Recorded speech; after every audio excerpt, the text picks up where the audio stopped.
Hi, I'm Adam Hand with the University of Nevada, Reno, and today we're going to cover a webinar on reclaimed asphalt shingles use. And I want to start by acknowledging my partners in developing this. They are Tim Ashton-Brenner with the Federal Highway Administration and Steve Cooper with FHWA. We did field visits together, and the work was done under a cooperative agreement.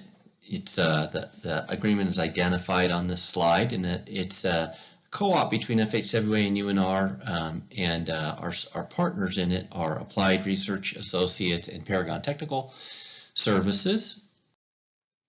And as always with FHWA webinars, we have to provide a disclaimer, and it's listed here. I'll let you all take a look at that.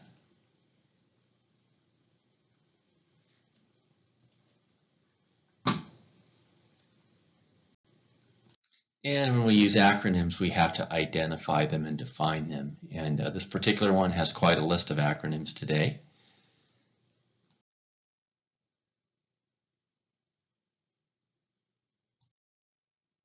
All right, and just so that you know where to go find information on this effort, there's a URL at the bottom of this page, and a FHWA tech brief is identified as in the red box there, or the red outline. Again, so you can go get the resources after this webinar if interested. So as a little bit of background, an introduction, obviously the use of recycled materials, including RAS, have been used in hot mix. And we've sort of seen a couple cycles of this, right? Back in the 70s and 80s, and then again in the late 2000s when we saw a big spike in the price of asphalt binder. After that spike, we saw the quantities being used increase, and eventually there were some performance challenges that were identified. And the objective of this particular task was to visit states that were using RAS and that were having good experiences, and learn from them so that we could share that and collect that information and share it. Okay. And obviously, why do we want to do that? Well, it makes sense if we can optimize the use of a recycled material. It doesn't matter if it's RAP, RAS, any other material, still get good performance, but at the same time reduce our carbon footprint and our environmental impacts in terms of mining virgin resources and so forth. It's a good thing to do. So we just want to make sure that we do it in such a way that we get good performance. And there's always some benefits and risks that we have to consider, right? So with RAS, we get pretty good quantities of asphalt binder with small percentages of RAS. RAS also can positively influence VMA. But there are some risks associated with it because the binder in RAS is so stiff, right? Stiff and brittle. And there's a lot of question around how much of it is actually sort of mobilized, if you will, or effective. An outline of the tech brief and what we're going to present today is shown on this slide, and I'm not going to go through that outline because we're going to cover that. Just want you to know what's coming at you. And this is sort of a summary of what we knew going into this work. I'm sure you all are familiar with the NAPA survey that's done every year, where they summarize the use of RAP, RAS, and warm mix asphalt in cooperation with FHWA and with support from FHWA. And so we looked at that information as well as some of the literature, and then Tim Ashton-Brenner had done some work in 2016-17, getting input from states and federal division offices on the use of RAS. That work is summarized in this report. Again, there's a URL on the page. The idea is you can go look this up if you want to and read it. But what Tim did is he got information on quantities that were being used in trends, sort of where those quantities were headed, which was basically a state of the practice. He also got opinions on the use of RAS from FHWA and DOT folks, and then basically through that identified that FHWA probably needed to provide further leadership on the use of RAS. And that's how we got to this particular task in our cooperative agreement, and ultimately the tech brief and this webinar. We also, some of the literature that we looked at, again, we had survey data, we had some, AASHTO standards, obviously, and then the National Asphalt Pavement Association also has some documentation on use of RAP and RAS. We looked at all of that. We know that the asphalt industry, it does a fabulous job of recycling, right? The bulk of asphalt that is removed from existing pavements goes right back into hot mix, and this is tonnage, annual tonnage over a period from 2009 to 2020.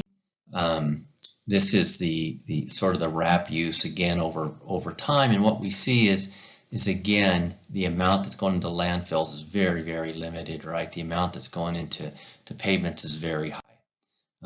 These trends show the amount that's used in terms of tonnage and percentages in mix, and they've crept up and kind of flattened off in the last few years in the low 20s. That's overall. We've finally begun to quantify some of the positive environmental aspects of using recycled materials, and this is for RAP. But it illustrates that if we use these recycled materials, we can reduce our carbon footprint significantly, and it's a good thing to be doing. Warm mix, I'm going to touch on warm mix only because it comes up or came up in one of the locations that we visit as being really important to them. But we have seen a spike up in the use of warm mix, right? There was early on, there was quite a bit of use of it, then it sort of flattened out in the early 2010s, and then it's picked up again, picked up again in 2017, and then through 20 it's been going up. Anticipate that's going to continue to go up. Now, when we look at RAS, essentially what we see is that the use of RAS peaked in 2014, and then it began to drop, and it's dropped pretty significantly to less than about half of what it was in the peak. So you see, again, this is a breakdown by agency, but the point is it's peaked and it's dropped.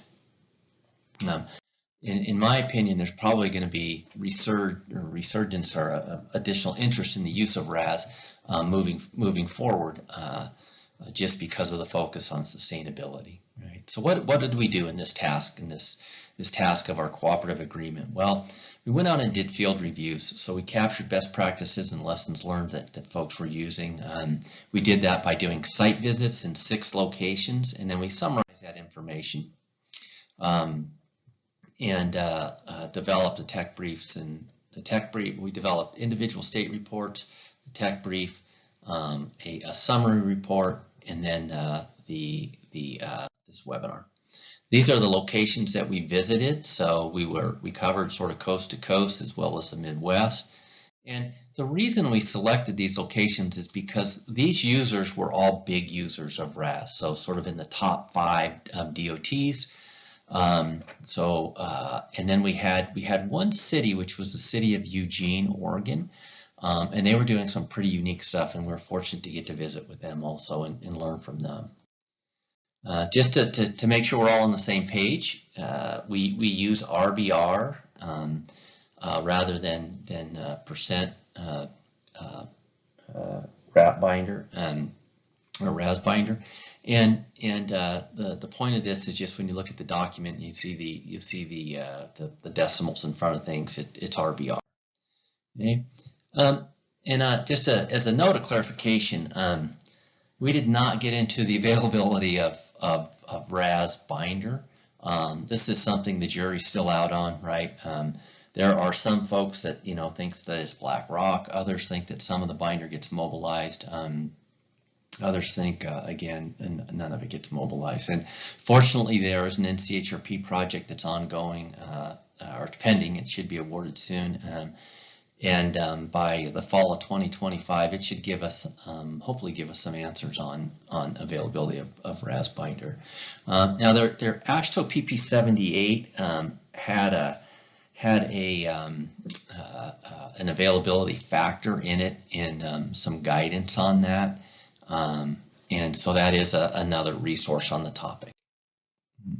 So something that we found that was been helpful when we've looked at both RAP and RAS, and that is that different agencies use different basically categories of requirements to define how these materials can be used. And they're not all the same. Different agencies are doing different things, but combinations of different things are getting them to where they want to be in terms of use and performance. And so listed on the slide are just some of those things, like rationale for the location in which RAS can be used. So in other words, what lifts in a pavement structure. The types of RAS that can be used, right? We know that we have manufactured waste asphalt shingles, and we have post-consumer or tear-offs that can be used.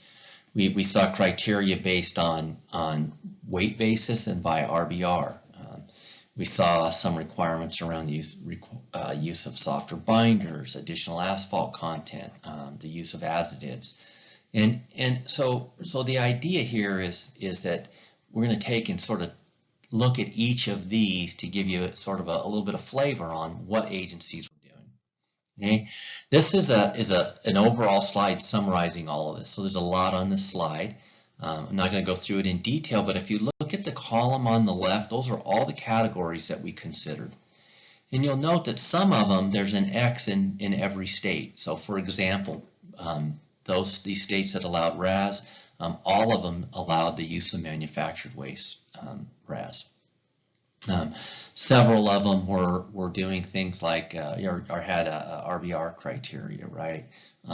There were different techniques that were used to get to the use of softer virgin binder, 3 different methods basically, but states were doing that.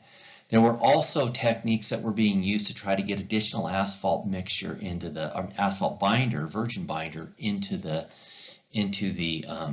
mixtures. There were different types of additives that were being allowed to be used. And then there were criteria based again on things like location of the pavement structure, specialty mix types, traffic categories, etc. So I'm going to walk through some of that. This is RBR versus percent resin wrap allowable contents. And so on the next slide, I'm going to show that was not all states used both, but what we did is we translated them so that you could sort of see a comparison here. And you see some very wide range of things. For example, the city of Eugene had basically up to 40% RBR, with 15% of it from RAS. Similarly, Missouri had up to 48% RBR. With a combination of RAP and RAS. And then if you look at, for example, Pennsylvania, they didn't allow RAP with RAS, and they only allow 5% RAS, which translates to about 20% RBR. So we saw an array of different requirements, and again, all with the intent of getting to the same positive performance outcome. As far as types of RAS that were allowed to be used, there were, as we saw on the slide a minute ago, pretty much all the states allowed manufactured waste, some allowed tear-offs. One thing that we wanted to highlight is that there was a contractor in Oregon that was using, a large contractor in Oregon that was using a combination of tear-offs and manufactured waste to minimize the wear on their equipment. But they recognized that it created a fair amount of variability in the asphalt content of their RAS, and they sort of backed off on doing that. So their lesson learned was consistent with what is stated in AASHTO MP23, which is suggests that those materials should not be blended. So that was an important takeaway. In terms of rationale for location. One of the things that was very unique about the city of Eugene is that they have a city ordinance that requires them to continually be reducing their greenhouse gas emissions. So they actually perform project level LCAs and select their materials, and they require, they have a minimum RBR requirement, and that was very, very unique. Delaware DOT, there was a contractor in Delaware, a large contractor that was using RAS, and they were going above and beyond what the DOT was requiring to try to make sure that they were being innovative, staying ahead of the curve, and trying to get good performance when they were using RAS. Illinois DOT, allows RAS, but most of it is basically just in 2 metropolitan areas. That was an interesting observation. And then when you get to Missouri, they said RAS was used primarily in rural areas because RAP wasn't available there. Again, so different things are being done in different places. When it comes to criteria by weight and RBR, I sort of hit on this already. Again, the city of Eugene had a minimum RBR of 0.35 and an allowable of 0.4. MoDOT had some unique criteria, and we'll look at that in a little more detail in a minute. Delaware had a maximum RBR of 0.2 from RAS and 0.4 from RAP and RAS combined. So again, just to illustrate that the different folks were doing different things. PennDOT was getting really good performance, and they basically had a 5% RAS only by weight criteria, and no more or no less. If you're using RAS, you got to use 5%. This table summarizes all of that. It also summarizes some of the things that were done in terms of techniques to lead to the use of soft or virgin binders. Won't go through the details of that. This is a Missouri example that's in the details, or the weeds, if you will. You'll notice that as you work your way down from the top of the table to the bottom, you've got contract PG binder under the binder, and then you've got it softened 1 grade, and then you go to blending charts, and then you go to extraction and recover and blending, and when doing that, going to a greater degree of understanding the properties of the materials that were being used, the allowable use of the recycled materials increased. So in other words, do your homework, get it right, and you can use more material. And this is a summary of the use of softer binders and how the different agencies got there. Again, I just talked about MoDOT allowing blending charts and actual PG grades as an example, where like the city of Eugene just specified the use of softer binders.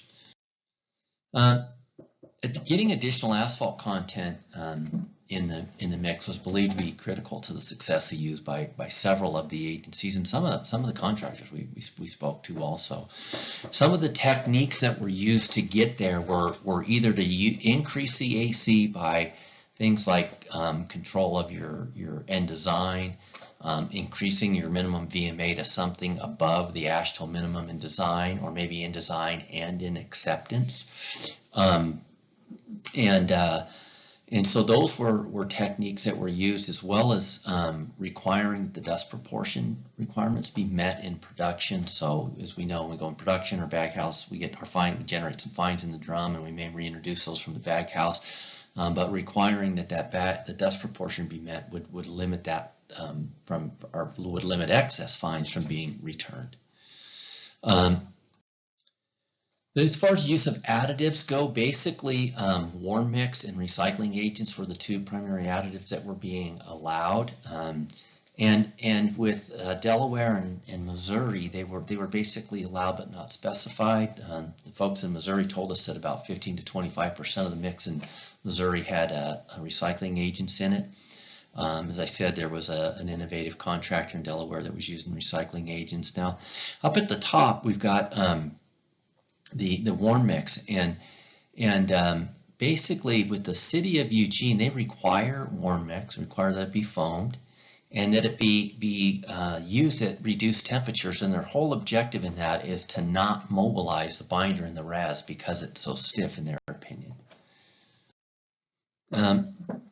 This is criteria for RAS based on other factors, and basically what you see here is in this example is based on the number of gyrations, which is really a function of traffic level, right? So if you think about it, low gyration mixes are low traffic levels, and then location in the structure. This is binder course and surface course.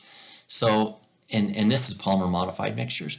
So with lower traffic, lower in design, the amount of recycled materials was higher in Illinois. Now, and then as the traffic went up, the amount went down, and it was also the amount that could be used in the binder course was higher overall in the mixes than could be used in the surface course. So again, just different techniques of controlling or establishing criteria to control the amount used to get the performance that's desired. Illinois DOT also had criteria based on again, as a function of traffic, but whether or not you use performance tests. And so if mixes met performance test criteria, for example, the IFIT cracking criteria, then and that was demonstrated, then a higher amount of recycled materials could be used. So again, different techniques of getting what the owner wanted. In terms of mixed performance tests, I've just talked about Illinois, they were using Hamburg and IFIT. All the states were using performance tests, not necessarily as a requirement. Some of them were, some of them weren't, but all of them were using performance tests in one form or another, considering the use of them for the future and trying to, again, understand the behavior of their mixes. One that was pretty unique was Pennsylvania DOT, and one of its districts has a special provision that allows for higher RBR mixes, up to 0.3 in base course mixes, but those mixes, the mix design requirements include flexural beam fatigue testing, and the idea there is that those recycled mixes have to provide performance similar to the other mixes.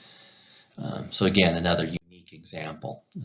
We looked at the pavement performance of pavements in several of the states. We looked at 19 pavement sections. They were up 10 years old. They were 3/8 or half-inch nominal sized aggregate size mixes. Some of them were, most of them were dense grade. There was some SMA. The bulk of them were overlays, 1.5 to 2.5 inches.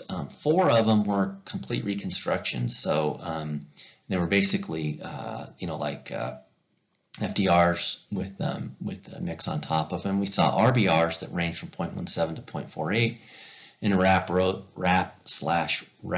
doses, or RAS/RAP doses that range from 3% RAP and 3% RAS and 30% RAP to 5% RAS and 25% RAP.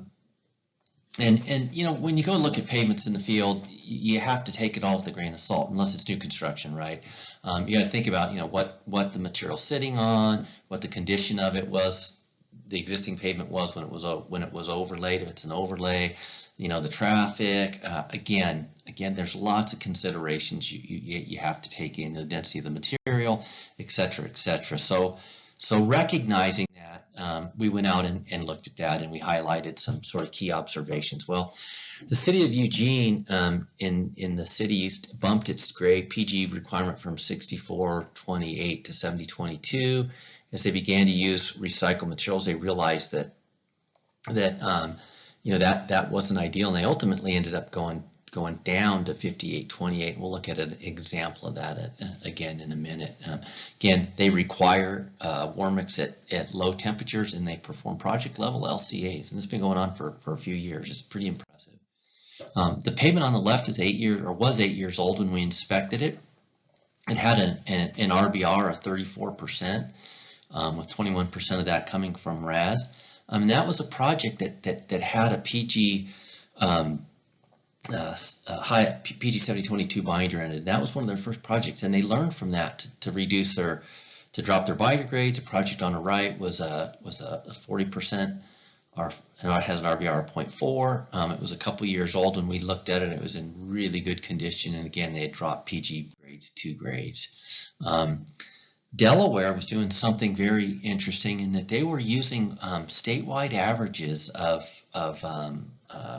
for RAP and RAS, small state, right? But they're using statewide averages for RAP and RAS, and something that they called their RAP calculator, so how much recycled material you could use. And they were applying a factor of 2x for RAS when they were doing that. So very, very unique technique being used to try to control the performance of the mixes. Some of the projects in Delaware did have some pretty early cracking. The one on the left is a hot mix on FDR, and the one on the right is on CIR. They were relatively young with pretty high RBRs, and as we said, they were working on being innovative and using recycling agents and so forth to improve the performance of the RAS mixes. Illinois, a couple of things that they're doing that they felt were really strongly felt that were contributing to their success were using mixed performance tests. Also, they have very rigorous QC requirements for their RAP and RAS. And then again, they limit their RBR based on location, pavement structure, and traffic. Missouri, they were using again up to about 50% RBR is what they were seeing, with 3 to 5% of that coming from the RAS. They do use effective asphalt content when looking at RBR rather than total, which is pretty meaningful. And they are using grade bumping or blending charts. They're also getting some pretty good performance in some cases. For example, the mix on the left is a 9-year-old SMA on PCC, right? RBR is 0.2 from RAS, so there's no RAP in it, but pretty darn good performance for 9 years old on PCC.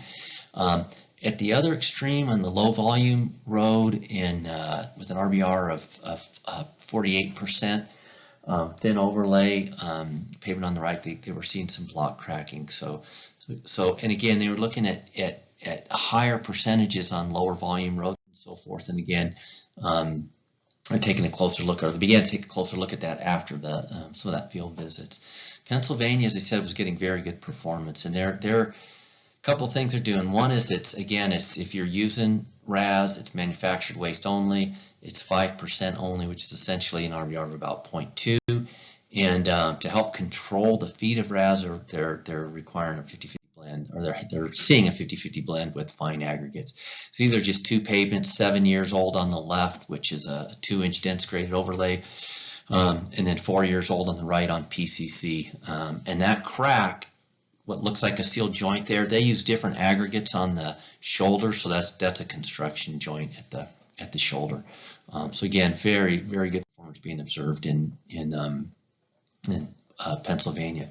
TxDOT at the time basically was leaving the use of RAS up to the districts, and it was basically so the districts could decide whether they're going to use it or not, and they weren't allowing the use of RAS unless the districts specifically were showing it on the plans, and it was noted in the notes by the district. So again, we saw RBR up to about 0.35 with 0.5% coming from RAS. And the pavement on the left is a 7-year-old SMA. It's got an RBR of 35% with 20% of that coming from RAS, again, performing pretty darn well. And then on the right, there's a 3-year-old dense grade with RBR of 0.19 from RAS only. What was really interesting about this project is that that picture is taken in an area where it's 2 inches of dense grade on hot mix, and then you see some fatigue cracking beginning to appear in the wheel pass. Further down that same route, that same mix was on PCC, and it was performing significantly better on the PCC than it was on the hot mix. Now, we summarize that in a table in the tech brief. Now, in this slide, we were trying to show highlight a couple of things. One is if you look over on the far left, we've got on the y-axis we've got RAS RBR, and on the x-axis we have RAP RBR. So mixes that had RAS only in them, in general, were performing pretty well, right? They're green with one yellow spot, and that was that one Texas example we just looked at that was on the hot mix. And mixes with both RAP and RAS at lower doses were performing pretty well. When you get what we saw here, though, was we begin to see is with combinations of RAP and RAS, we began to see the cracking. Okay, so with combinations of RBR over from the RAS over about 15%, coupled with RAP at over about RBR of 15%, and that's where we began to see the poor performance. So we also went out and looked at some RAS processing plants. We visited 3 plants. We saw shredders and trommels both, and this is manufacturer waste. This is the tabs for the punch outs from the tabs. This is post-consumer waste or tear-offs over here. This is a shredder. This is a trommel. And basically shredders were being used to shred the material to 3/8 inch minus, and trommels were getting it down to about 1/4 inch minus. It takes a fair amount of moisture to process the RAS, and so that means that you really need to manage your moisture to reduce your drying costs, and then you may need to do some things in terms of preventing clumping. Picture on the left is 3/8 inch minus RAS. Picture on the right is a 50-50 blend of RAS and sand. The picture on the left here is a small stockpile of RAS, and that was one of the techniques that some of the folks were using to try to minimize moisture. Picture on the right is a stockpile of RAS on a paved surface with a cover on it. We did visit 5 hot plants, and they were using different things again to get good performance out of their mix, or to manage the quality of the RAP and RAS, the feed of the RAP and RAS, to make sure that they got good mixing and coating, and to make sure that they were controlling the materials that were being added, whether it be baghouse fines or warm mix and recycling agents. Okay, they also were pretty good about on-site QC. The one picture on the left is RAP and RAS being stored again under cover to reduce moisture, and the one on the right is another small stockpile, but in a different state. These are both feed bins, cold feed bins that have they basically have scalping screens on them, or what folks will refer to as a grizzly, to collect clumps, and you see clumps are being rejected. The screen on the right, or the bin on the right, is specifically manufactured for feeding recycled materials. You notice that it's vertically inclined and it's got a vertical belt. The bins were a lot of the bins were outfitted with either air cannons, which you see on the picture on the left. Those yellow things are air cannons and basically they go off to try to, again, prevent buildup in the sides of the bins and clumping, and then vibrators in the picture on the right, we see a vibrator. Both of those techniques were being used. We also saw controls in terms of flow gates, and then use of limit switch to make sure, because when with such a small quantity of RAS being used, it's really important to make sure that it's being fed properly and well controlled. And those were a couple of techniques that were used. We saw several counterflow drums with RAP collars, and those drums would have feeds from the cold feed bins for the RAP or RAP and RAS, and they would be that they had weigh bridges on those feeds, and they had covers on them, and the covers prevent inaccurate weights from wind. So again, some pretty positive practices being used. This is a plant with a late entry RAP collar, and then an external mixer was used. In the external mixer, the asphalt binder was added along with baghouse fines. The material coming out of it was very well coated, very well coated. This is just a baghouse return system, and the reason for showing this is a good example of an agent or a contractor that was taking the material from the baghouse fines, putting it up in a silo, and then accurately metering that by using a weigh pod and feeding it back into the mixing drum.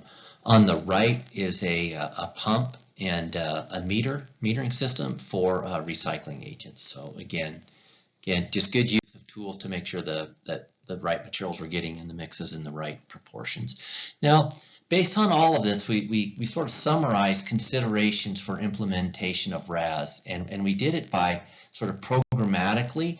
So that would be things like, you know, the guides on, or the criteria on what mix types RAS can be used in, what locations in the pavement structure they could be used in, that type of thing. Considerations for mix designs, things like using effective specific gravity of your aggregates, or maybe increasing your minimum VMA requirement. Then mix production considerations, and those were things like, again, calibration requirements, interlocking of controls for feed of materials, acceptance criteria, things like using PWL specifications, and then RAS production considerations. That would be things like, you know, the production of the RAS itself, and things like, you know, having a QC programs in place. Okay, and I'm not going to go through the details of all those, just highlight a few things in each of the categories. So I already hit on this one, right? Project selection guides for where it can be used and how much. Okay, and then from the mix design, again, ways of getting as much binder in as possible, and making sure that the binder is soft enough, because you know, addressing the brittleness of the RAS binder. And again, there are different techniques for doing that. And again, we saw RAP and RBR criteria. For the amounts, the using of additional binder, I hit on these. The use of additives, right? We've talked about that. Again, we saw both recycling agents and warm mix. And then again, doing some things with our volumetrics and acceptance to try to make sure that adequate virgin binders in the mixes. In terms of mix production, I highlighted the things when we looked at the equipment that are highlighted on this slide. And in terms of RAS production, again, we highlighted these when looking at the plants. Some of the agencies that we visited, I identified things that they thought were important for you know, research needs in the future. One of them was techniques for metering and verifying quantities of recycled materials in mixtures, and there's actually an NCHRP project that is being considered for that right now. You know, another one was that we heard in multiple locations is, you know, how do we deal with RAS, the binder contribution from it. And another one that we heard, which was interesting, was using you know, using RAS in cold central plant and cold in place recycling. So we asked, were there other beneficial uses that these agencies were aware of for the use of RAS. One identified using RAS to blend it with virgin base in low volume roads as a dust suppressant, and then another one identified using it with wrap and emulsion to make patching materials. So you know, our takeaways from all of this were basically we can use wrap and RAS successfully, right, to reduce costs and improve sustainability and reduce our environmental impacts. Anytime we're doing that, we're having positive societal impacts also, right? Again, the performance could be achieved if the right criteria were in place, and mix selection and mix design were done. Processing and production were done appropriately, and then states had strong quality assurance programs to make sure that they were getting what they were asking for. Agencies that had more of those requirements well documented seem to be getting better performance. So the more detail you got into, for example, Illinois, right? We saw lots of things in Illinois that were very tightly documented, and they were observing good performance, right? So that was a key takeaway. And then monitoring field performance. You know, performance. There were good examples of positive field performance. So looking at the things that lead to that good performance from a programmatic mix design, mix production, acceptance can help those states that aren't having good performance get better performance, or those states that are getting performance, making sure they maintain that good performance and even better performance in the future. With that, I'd like to thank you all for participating and watching the webinar. As I said, my partners in this were Tim Aschenbrenner and Steve Cooper. If you do have questions, comments, you want some additional information, please don't hesitate to reach out to myself or Tim Aschenbrenner. Our contact information is provided there. And on Tim's behalf and my behalf and Steve, I want to thank all the agencies that allowed us to visit them, and the contractors and RAS suppliers to collect the information. As well as remind you that Tim always, whenever we do these webinars, offers that you can reach out to him if you ever want help, taking a look at your review and your specifications, for example, or you got questions relative to what FHWA is doing. With that, I will thank you and see you on the next webinar.